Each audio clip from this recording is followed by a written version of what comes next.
It's a quick turnaround for Arne Slot's team, but it is what it is. Liverpool take on Brighton up next in the Premier League, and the race is getting tighter. It is heating up, and Liverpool needs to step up in the league as well.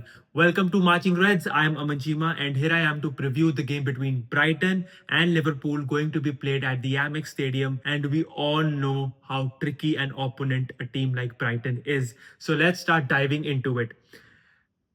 Again, starting from the context, the fact that Liverpool beat Galatasaray in the second leg of the round of 16 Champions League tie, and in the manner in which they did, was sort of refreshing to see because all fans were disappointed, frustrated with the lack of energy and liveliness in the team. And what we saw against Galatasaray was completely different and a much needed performance, let alone the result. But we all know that, it can be compared to one of the best performances in the season, and to replicate that would be a tough task. But I hope, as a Liverpool fan, we use that performance, we use that result as a turning corner. And if they have to start peaking, this would be the perfect time for it. Looking at the league table, we are currently fifth on the points table, and Chelsea is right behind us. And although we would like to finish as higher as possible and collect as many points, but we are still not yet sure of the fifth spot being awarded the Champions League spot next season. So for this game and for the games that are coming up after the international break, you would just want Liverpool to be professional enough, to be clinical enough with the chances that they get in the attacking half of the opposition. And again, handling the defensive situations properly has to be another objective that Liverpool needs to manage, not only in this game but throughout the remaining games of the season. And the reason why I'm sort of trying to highlight these two facts, which are like obvious to winning a football game, is because although we've looked sort of controlling the possession, we've had the majority of the possession, but how do we use it? And the fact that we have looked fragile when it comes to those decisive moments in the game, that has what has really costed us throughout the season.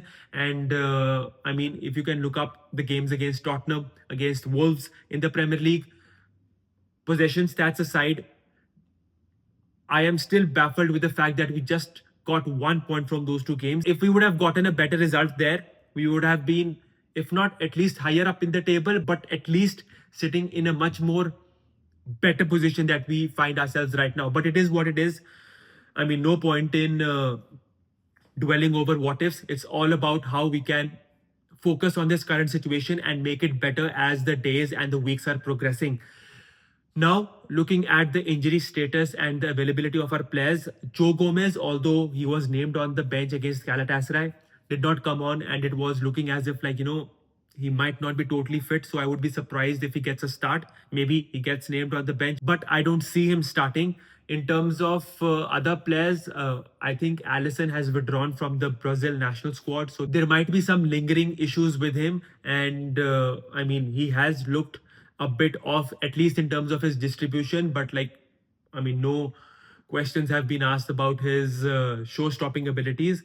Mohamed Salah has also been ruled out of this game. He did get subbed off against Galatasaray, and it is very rare of any Liverpool manager or a Liverpool fan to see Mohamed Salah asking for a substitution. And the fact that he himself asked for the substitution just meant that he had actually felt something wrong. And I just hope that he only misses this game because, looking at his performance against Galatasaray,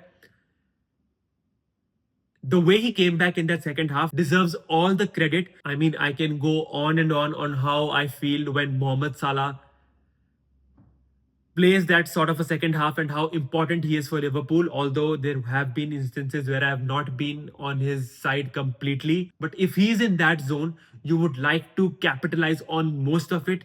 And I just hope he comes back raring to go again after the international break. Apart from these players, I don't think there are any more injury concerns, although there have been situations where we have to manage the minutes of certain players, but we'll get on to it. Now, looking at the lineup, again, Alisson would start for me, but if he is still not fit enough for this game, I think Mohamed Ashwali would get the nod.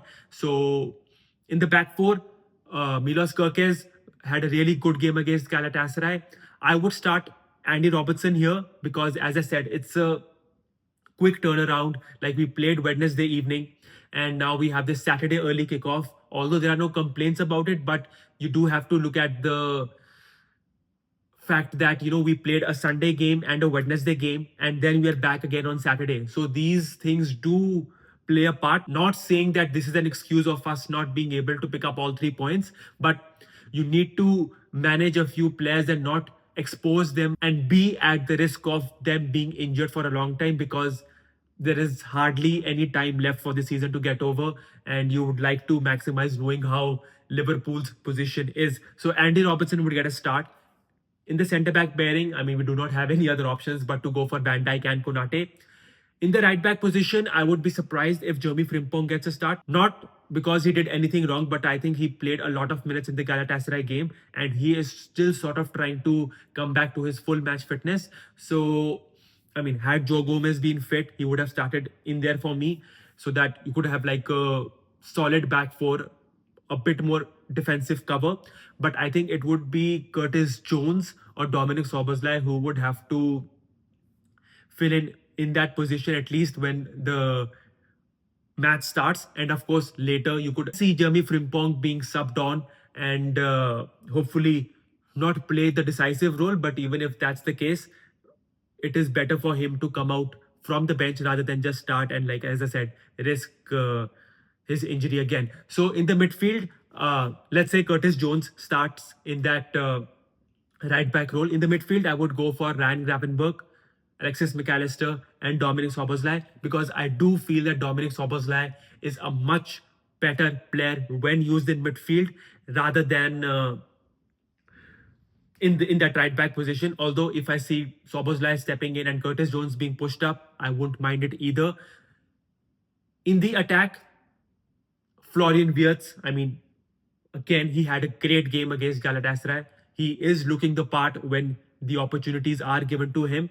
And so he would start for me. Cody Gakpo and Hugo Ekitike would be the remaining two players in my lineup. Although I would like to see a 4-2-2-2 sort of a formation, because I think that is what has sort of worked. And then that would allow you to be a little more flexible during the game. You can either go to a mini diamond of sorts, or maybe you could go to a 4-4-2 sort of a setup, depending if you do not have the ball, because Brighton, as I've said, is not a team that you would associate a low block term with, and they would also like to have the ball. They would also like to play with it. It might not be a cagey game, but it might end up being a frantic one, because Liverpool lead points and so does Brighton, and these are the teams who love to play football and not sort of waste time or go into that tactical or that element of football. So yeah, it would be an exciting game for the neutral. But as a Liverpool fan, I just hope that we come out with a good performance with those 3 points and start making an actual push for it. The threat that Brighton has is, of course, they've got these brilliant offensive players. You've got the likes of Welbeck, Hinchelwood, Ayari, Mitoma. Like, these are those sort of players who have been in this team and would like to play that free flowing football. And you just have to raise your mind back to the Premier League game that we had at Anfield. Although we won 2-0, but if you saw that game, and every Liverpool fan would be remembering that game only for the result, because at least in terms of the performance, you knew that Brighton had much more up their sleeve than what the scoreline had to show on that day. So we are well aware, and in such games, you would like to have an early goal and hopefully start dominating from that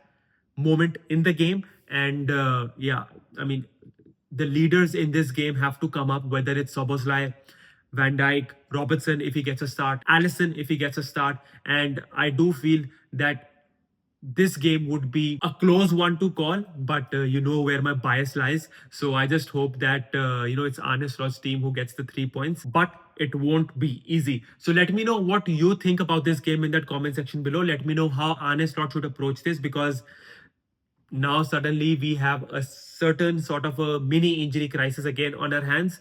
But I just hope that we build on from the performance that we saw against Galatasaray, get those 3 points, and hopefully no more injuries, and once you come back from the international break, then we can go all hell for leather. So let me know your lineups and your score predictions in the comment section below. I'll see you in the review of this game. Till then, take care.